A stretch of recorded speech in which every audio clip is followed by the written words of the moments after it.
మాజీ శాసనసభ్యులు మిత్రులు గౌరవనీయులు రవిశంకర్ గారికి, మాజీ మంత్రివర్యులు మన కరీంనగర్ శాసనసభ్యులు ఆత్మీయులు గంగుల కమలాకరన్న గారికి, శాసన మండలి సభ్యులు మరి సీనియర్ నాయకులు శాసన మండలిలో ఉపనాయకులు పెద్దలు రమణన్న గారికి, మాజీ మంత్రివర్యులు ఆత్మీయులు పెద్దలు కొప్పుల ఈశ్వరన్న గారికి, మా యువ శాసనసభ్యుడు డాక్టర్ అయినటువంటి డాక్టర్ సంజయ్ గారికి, జగిత్యాల జిల్లా పార్టీ అధ్యక్షులు మాజీ శాసనసభ్యులు పెద్దలు విద్యాసాగర్ రావు అంకుల్ గారికి, అదేవిధంగా మా కరీంనగర్ జిల్లా అధ్యక్షులు తమ్ముడు జీవి రామకిషన్ రావు గారికి, అదేవిధంగా మా జగిత్యాల మాజీ జెడ్పీ చైర్మన్ సోదరిమణి వసంత గారికి, ఇంకా మరి చాలా మంది ఉన్నారు. వీర్ల వెంకన్న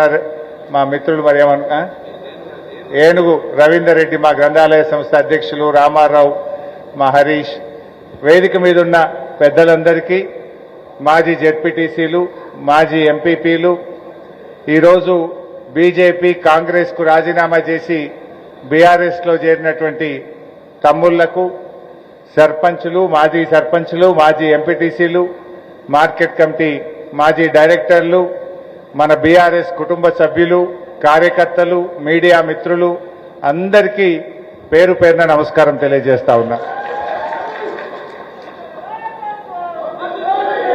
ఇప్పుడే మల్కాపూర్ పోయించినాం. అక్కడ రైతులు ఏమంటున్నారు? కేసీఆర్ ఉన్నప్పుడే బాగుండే, మళ్ళీ కేసీఆర్ రావాలి అని నేను మీరు అంటలేం.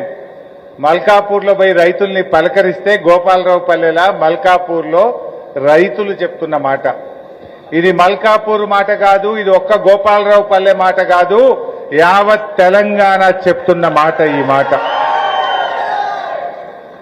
9.5 ఏళ్ల కేసీఆర్ పాలనలో అభివృద్ధిలో దూసుకుపోయింది తెలంగాణ.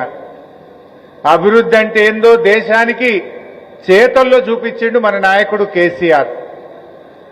ఇలా కాంగ్రెస్ పార్టీ అధికారంలోకి వచ్చి ఇవాళటికి కరెక్ట్గా 2 ఏళ్ల 3 నెలలు, 7వ తారీఖే వాళ్ళు ప్రమాణ స్వీకారం చేసింది. ఇవాళటికి 2 ఏళ్ల 3 నెలలు అయింది కాంగ్రెస్ అధికారంలోకి వచ్చి. ఈ 2 ఏళ్ల 3 నెలల్లో జరిగింది ఏముంది? విధ్వంసం తప్ప అభివృద్ధి లేదు. అభివృద్ధి ఆగమైపోయింది, సంక్షేమ పథకాలకు కోతపడ్డది.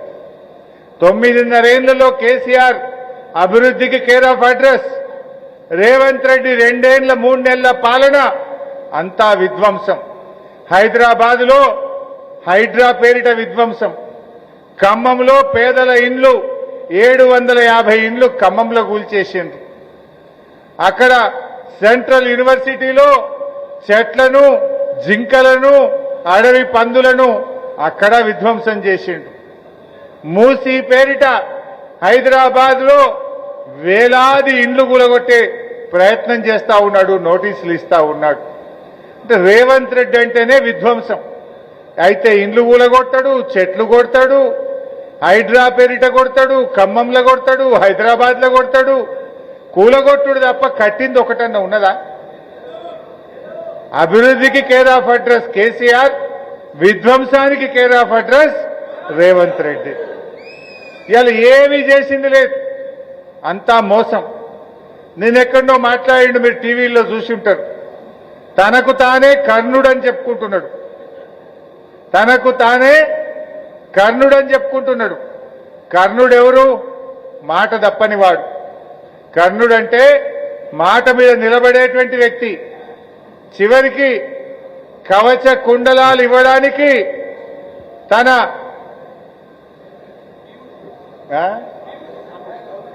తన ఛాతిని చీరి కవచ కుండలాలు అందించినటువంటి వ్యక్తి, మాట మీద నిలబడే వ్యక్తి కర్ణుడు. రేవంత్ రెడ్డి కర్ణుడా? క్రూరుడు. వాళ్ళు ఏడుస్తా ఉంటే ఖమ్మంలో టీవీల్లో చూస్తే పాపం ఎస్ఐ కళ్ళలో నీళ్లు పెట్టుకున్నాడు. అక్కడ పోయి నిలబడ్డ ఎస్ఐ ఆ ఇండ్లు కూలగొడుతా ఉంటే గుండెలవిసిపోయే విధంగా అక్కడ అక్క చెల్లెలు ఏడుస్తుంటే పాపం ఆ బందోబస్తుకు పోయిన ఎస్ఐ కళ్ళల్లో కూడా నీళ్లు ఆగలేదు. రాష్ట్రం మొత్తం 16 కోట్ల మంది ఈ దేశం మొత్తం ఆ ఖమ్మం వీడియోలు చూసి బాధపడ్డారు.